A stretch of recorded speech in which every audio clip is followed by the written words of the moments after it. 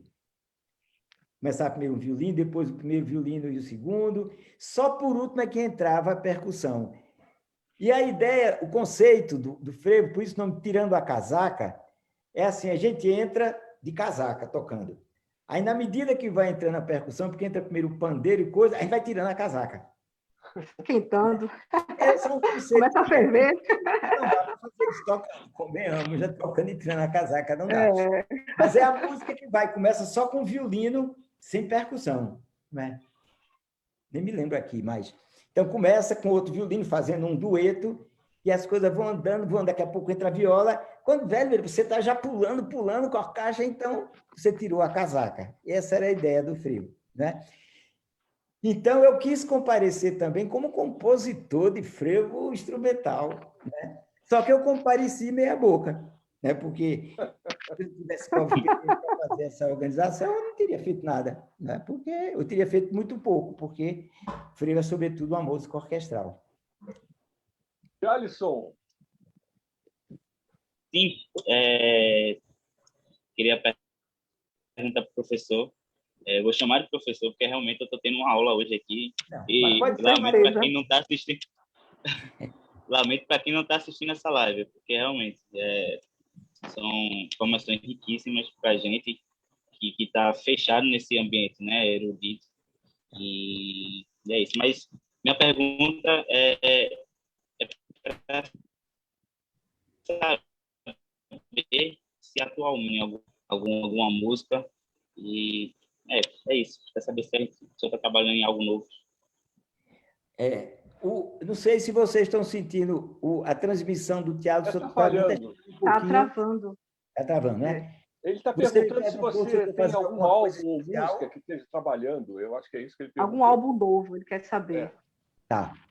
Então, eu venho praticamente, viu, Thiago, de um álbum novo, mais cantado, chamado de Rima, que a minha aventura, na vez, foi de trabalhar as modalidades poéticas populares, por exemplo, galope, beira-mar, martelo agalopado, quadrão, etc., etc., e, a partir dessas estruturas, eu escrever canções contemporâneas, né? Porque é uma outra questão que a gente confunde muito. A gente, às vezes, não percebe na poesia popular uma coisa que é a estrutura e outra coisa é o conteúdo. Os poetas populares dizem a poesia popular tem que ter métrica, rima e oração. Métrica e rima correspondem ao padrão, à estrutura. É o seguinte, você tem que ter um número de sílabas em cada verso e você tem que rimar em determinados lugares. Com esses dois elementos, e mais um terceiro que ele não fala aqui, é a prosódia. O que é a prosódia? É a cadência do verso. Quando eu falo, por exemplo, nasci no sertão desfrutando as virtudes dos tempos de inverno, fartura e bonança, depois veio a seca. Vocês notam que tem uma acentuação aí? Essa acentuação é a do baião. Tum, tum. Nasci no sertão desfrutando as virtudes dos tempos de inverno. Isso faz com que cada verso de um galope à beira-mar seja acentuado nas segundas, na quinta, na oitava e na 11ª sílabas. Só para vocês terem uma noção. Papá, papapá, papapá, papapá, papá, e toda a estrofe. Bem, você tendo essa grade, você tendo essa estrutura, você bota lá o que você quer dizer. Eu quero falar do amor, eu quero falar de um sonho que eu tive, eu quero falar da pandemia, eu quero falar disso, daquilo. Você fala, mas você tem que falar dentro dessa grade. Você tem de rimar isso aqui com aqui, você tem que botar... Entendeu? Então, essa grade, essa estrutura, não é pertencente ao próprio povo. Ela é coletiva. Ela é fruto de uma história. Fruto de uma história. E que essa história, inclusive, para dar um exemplo aqui, você quer ver uma coisa? Um dia desse eu estava numa sambada de Maracatu, em Recife, um dia desse não, faz tempo, e escutei uma forma poética cantada pelo João Paulo, um poeta negro, cara, amigo meu, um grande cantador, improvisando, fazendo coisa bonita, uma 10ª de 7 sílabas. O que é uma 10ª de 7 sílabas? É uma estrofe, 10 versos, 10 linhas, cada linha 7 sílabas, com as rimas que lhes são próprias. Essa estrofe de Alisson, Isabel e Laércio ela nasce, sabe quando? Ela nasce em 1519, na Espanha, durante o século de ouro espanhol, que é um período de efervescência cultural na Espanha. Se pensava que ela tinha nascido em 1591. Um estudioso chamado Maximiano Trapero estuda mais e descobre essa décima em 1519. Aí se pergunta como é que essa estrofe, nascida em 1509, veio dar com os costados numa sambada de maracatu em Recife. Né? Eu estudei isso e consigo fazer o relato dessa história. Dava até um filme muito bacana, não é? A questão é a seguinte, tem que estudar, ler, se querer e tal. Numa outra ocasião, quem sabe, eu posso falar só sobre isso. Bom, então chega. Aí você veja, o artista popular, ele se utilizou de uma forma que era utilizada na poesia erudita.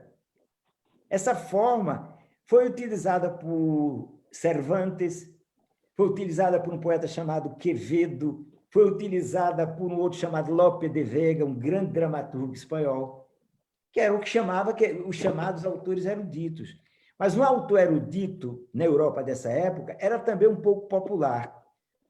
Ou seja, as apresentações, o que eles faziam, tinham um sentido muito mais coletivo do que o autor erudito hoje. Né? Mas o fato é que chegou para cá. E o que é que ele fez? Quer dizer, a invenção desse poeta, de 500 anos atrás, foi na estrutura. A estrutura é mais ou menos, por exemplo, você tem um clarinete, qual a estrutura do clarinete? Do clarinete moderno? Você tem aqui, tem aquela coisa, não é a mesma do saxofone. Eu já estudei até saxofone. Saxofone como é que eu fazia? O clarinete, sim, tem notas que soam diferente, ou seja, tem uma mão aqui que soa depois uma quinta, não é isso? Uma quarta ou uma quinta. Pois bem, o clarinete é um pouquinho mais difícil, mas ali é uma estrutura do instrumento. Pronto. Se o povo está tocando um clarinete lá, o clarinete é popular e aí você não pode mexer? Não, o clarinete é a estrutura, é assim como a poesia também, ela tem as estruturas, e nesse clarinete você vai tocar o que você quiser, desde a música sinfônica, desde a música brasileira, o que quiser, né? Eu nem sei se eu estou aí já falando um bocado de coisa além do que é solicitado, mas eu estou dizendo isso até para a gente ver que essas fronteiras entre o chamado erudito e o popular são fronteiras que o tempo todo são ultrapassadas. Não é isso? Enfim, é uma coisa que eu sempre gosto de falar, essa questão do erudito, às vezes me amofina bastante, né? Porque o que você me falou, com esses 500 anos de história, 600 anos de história, tem coisa mais erudita do que isso? Exatamente. Erudito no sentido de culta, profunda, não tem. É só uma questão de linguagem. É uma questão de linguagem. Não, mas sabe o que é, Lécio? É que os conceitos erudito e popular, às vezes, são colocados para a gente como palavras antagônicas. Ou seja, o que é erudito não é popular. Mas o problema é que não são antagônicos, são complementares. O que eu digo que são complementares? Um martelo agalopado, José assim, o martelo agalopado é o seguinte, é uma décima de 11 sílabas, é um endecassílabo, em que vai rimar o primeiro com o terceiro e o quarto, o segundo com o terceiro, vão rimar ainda o sexto com o sétimo, e o décimo, o oitavo e o nove. Isso é a rima. Ela tem uma acentuação prosódica, que é na segunda. Velho, isso é uma informação absolutamente erudita. Ou seja, fazer aula de matemática para fazer requer estudo. Como se eu for falar para você de um soneto, é também uma informação erudita. Requer um aprofundamento daquilo. Então, quer dizer, o erudito também tem o popular dentro dele. Ou o popular pode ser uma coisa erudita. Porque a gente tem que entender o popular como o quê? Como uma corrente de cultura que é fruto de 3 imaginários, ou seja, de 3 conjuntos de representações simbólicas dos indígenas, dos africanos e dos portugueses. Agora, é muito importante a gente entender a presença portuguesa no Brasil. A gente, no geral, quando diz, não, Juntou-se índio, africano e português e deu a cultura brasileira. Não é bem assim. O português, quando chega no Brasil, Portugal já era uma sociedade estratificada. Existia, por um lado, a aristocracia, a nobreza, a igreja, e existia, por outro, o povão. Já existia o povão dentro da sociedade portuguesa. Então, a aristocracia no Brasil veio dar no fazendeiro, veio do engenho. A igreja veio dar na igreja, com todo o aparato que ela teve. E o povo, foi esse povo que era formado por quê? Degredados, órfãos, lavradores, marceneiros, pedreiros, navegadores. Foi esse povo que vai se juntar com os índios e os negros, porque eram de classes subalternas. São eles que vão se juntar e vão fundar isso que a gente chama de corrente cultural popular. Isso é tão verdade que, por exemplo, o padre José Arceta, quando foi catequizar os índios, eles usavam uma forma poética chamada quintilha. Quintilha já prevê 5 versos. Não ficou no mundo popular. O que ficou foi a quadrinha, porque a quadrinha foi trazida pelos pobres, pelas classes subalternas portuguesas. Aquilo que era da classe dominante não cai para o povo, fica na classe dominante. Então, o mundo cultural popular é formado, sim, por um contingente português, mas o contingente popular, que é diferente do contingente classe dominante. É do contingente popular onde vem Folias de Reis, é onde vem Dança de São Gonçalo, é onde vem poesia popular, quadrinha, onde vem um mundo imaginário muito rico que, se juntando ao imaginário africano e indígena, vai criar, por exemplo, Galope à Beira-Mar, vai criar frevo e isso tudo que a gente conhece. Bem, não está na hora, não, já falei demais, eu vou cansar tudo. Não, escuta, essa live é um pecado terminar. Você tem tanta pergunta aqui. Então me façam as perguntas. Vamos lá, Isabel e Tialisson. São muitas perguntas, eu vou fazer só mais uma. O nosso oboísta, Johnny, manda um grande abraço para você e pergunta se você lembra do Festival Arte Bahia em 1976. Ele tem muita lembrança desse festival, participou junto com você. Ele quer saber se você lembra. Como é o nome do oboísta? Johnny Johnson. Pronto. Johnny é o daquela família que eu estava falando. Isso. Pronto, Johnny me lembro mais. Então, tinha um oboísta e tinha um clarinetista, que eu não sei se continua mais, e tinha um flautista, que era o mais novo, que era o Sandro. Uhum. O Sandro. Ele é parente, sim. Pronto, chegou aí. Diga a ele que eu mando um grande abraço para ele, viu? E que eu me lembro, sim. Ele está assistindo. Vagamente, mas me lembro. E aí, Alisson, alguma pergunta? Tem uma. A última também. Sobre o senhor foi homenageado, né, no carnaval aqui em Recife. Eu queria que você falasse um pouco sobre isso. Foi 2017, se não me engano. Rapaz, isso... Eu não tenho muito o que falar, não, Tialisson. Eu não sou muito chegado à homenagem, não, viu? Entre nós aqui, tem homenagem que dá mais trabalho ao homenageado do que quem homenageia, viu? Eu já não... Então, é o seguinte, eu fui homenageado em Recife, agradeço, inclusive, foi a minha querida amiga Leda Alves, secretária de Cultura, que me homenageou, que até junto ao prefeito, Júlio, não é?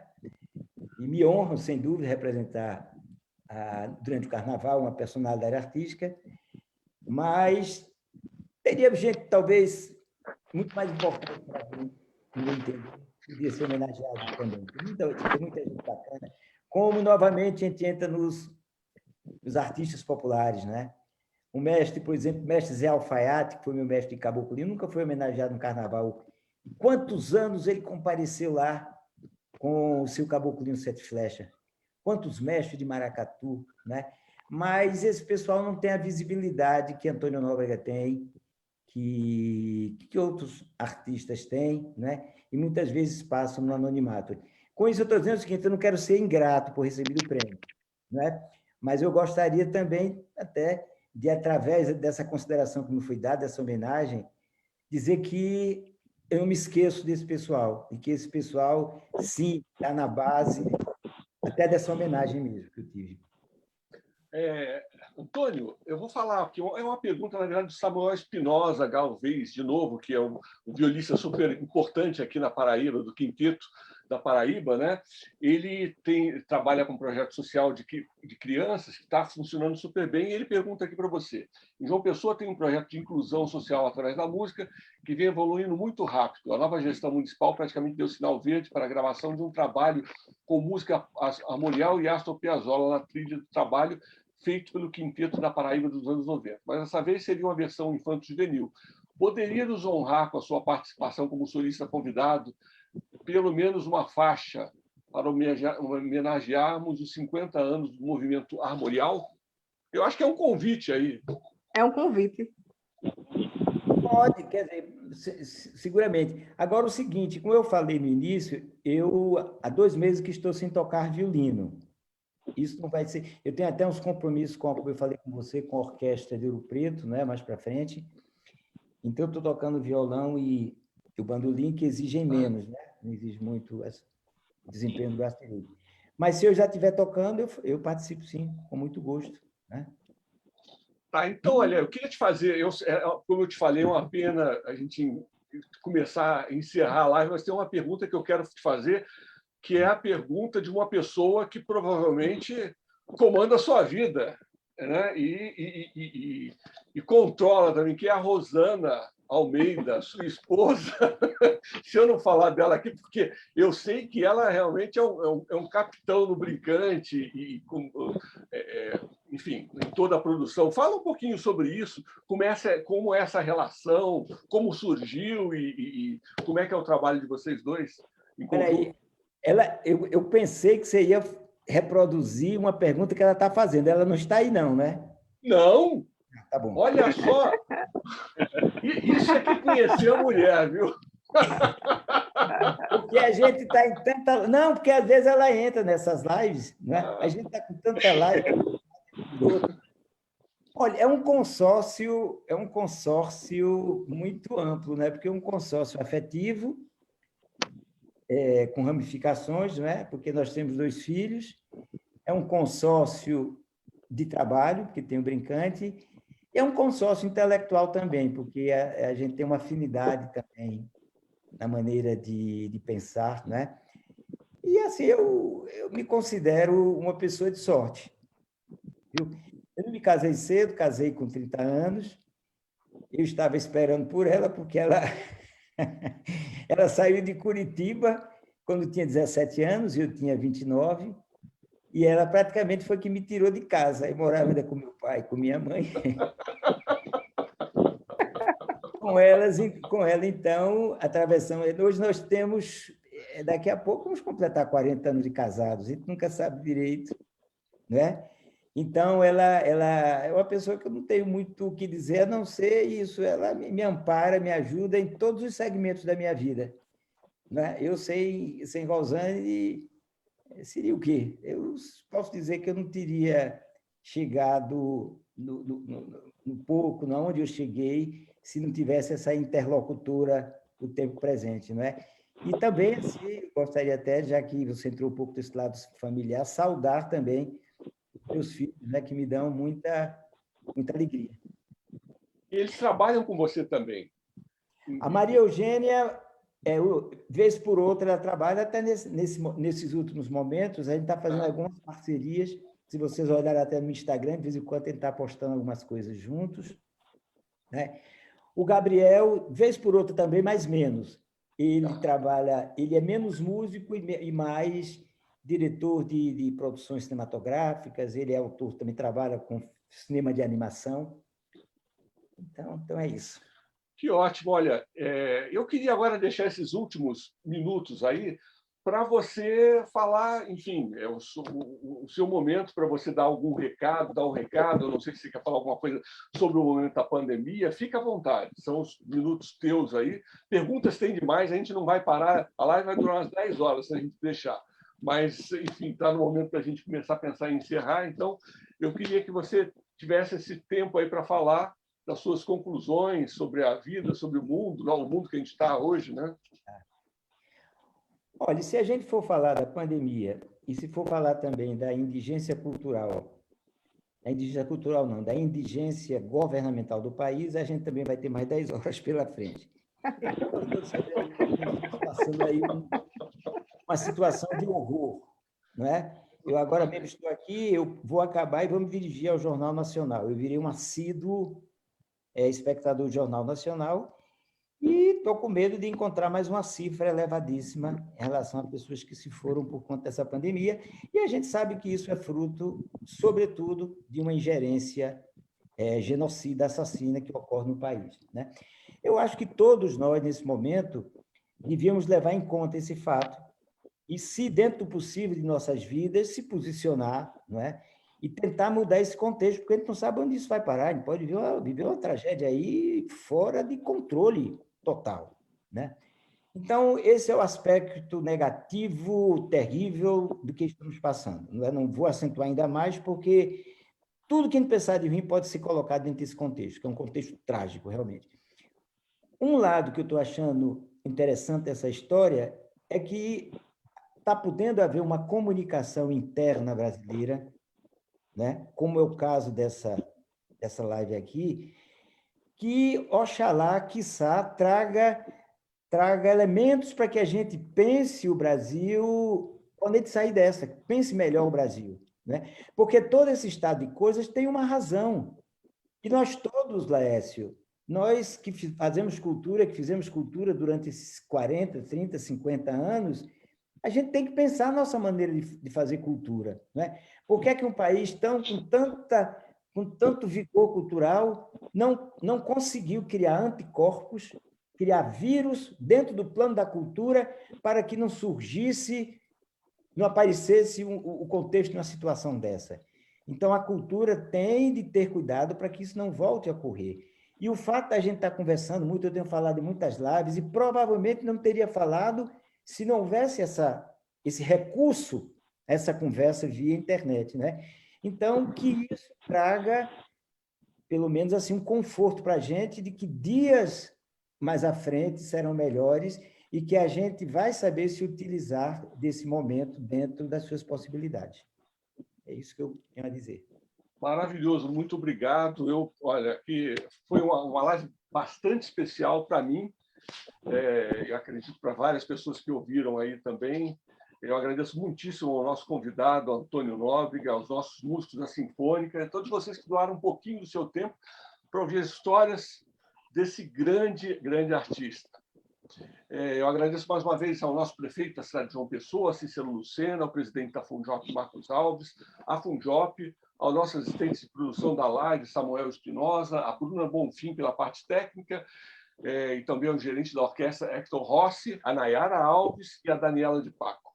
Para finalizar agora, nós vamos colocar um vídeo do Antônio Nóbrega, um vídeo bem bacana, a duração mais ou menos uns 10 minutos, para que vocês possam, então, ter a parte artística aí na tela.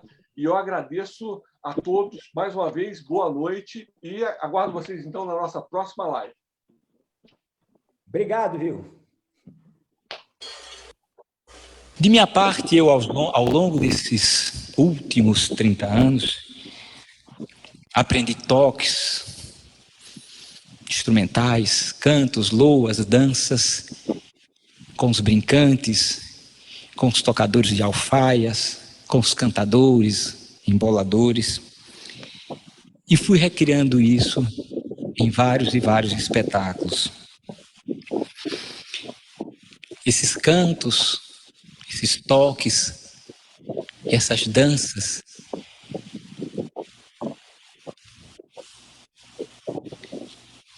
são as pedras do meu céu e as estrelas do meu chão. Com eles, soletro, penso e esperanço meu sonho humano. Com eles aprendi a amar o meu país e seu povo. Eles são o meu lunário perpétuo.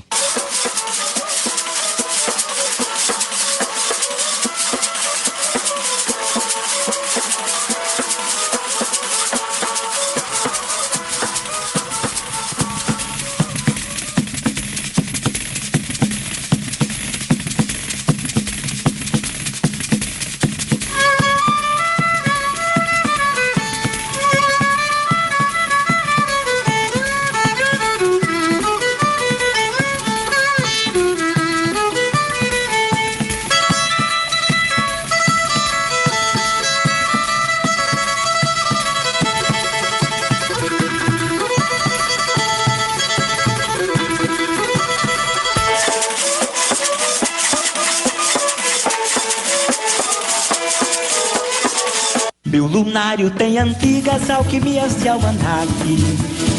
Já enfrentou intempéries, roubos, incêndios e saques. Dos homens das traças, das erras, das eras, carrega segredos, decifra quimeras. Venceu todos os ataques. O meu lunário perpétuo sob o sol é luzidio. Meu lunário corpo forjado no fogo de um desafio. Que vibra a pista, esquenta, perreia, país que enlouquece, que pega na veia. Pelos séculos a fio.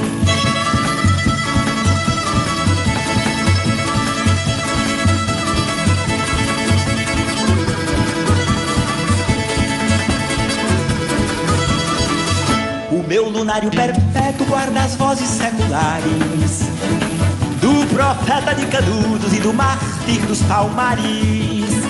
Sonhando com o reino do Espírito Santo na terra, no céu, em todo recanto, nos terreiros e altares. O meu lunário perpétuo é meu livro precioso, minha cartilha primeira, minha bíblia de Trancoso. João Grilo, Chicó, Malazarte, Mateus, Osório, na terra os filhos de Deus, heróis do maravilhoso.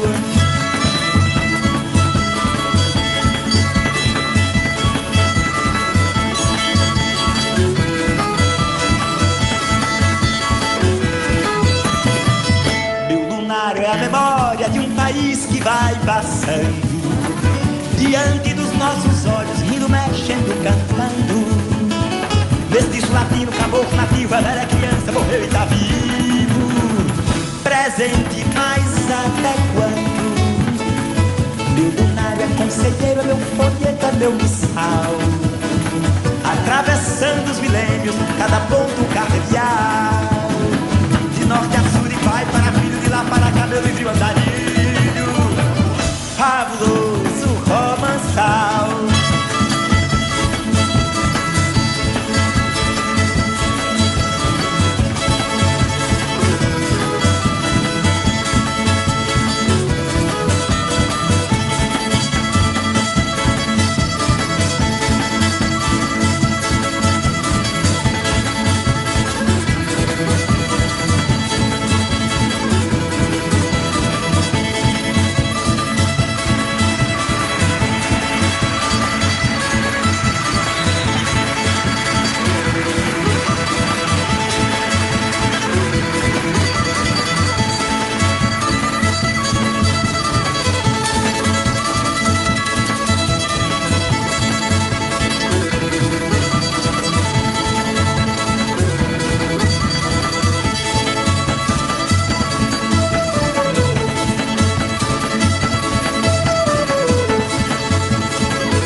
Nóbrega me contou um dia que ele já se interessava por dança e por essas coisas. Ele me contou que lá, enquanto lá, ele tocando, ele disse que os dedos dos pés, dedos dos sapatos faziam assim, da vontade de dançar que ele tinha, né?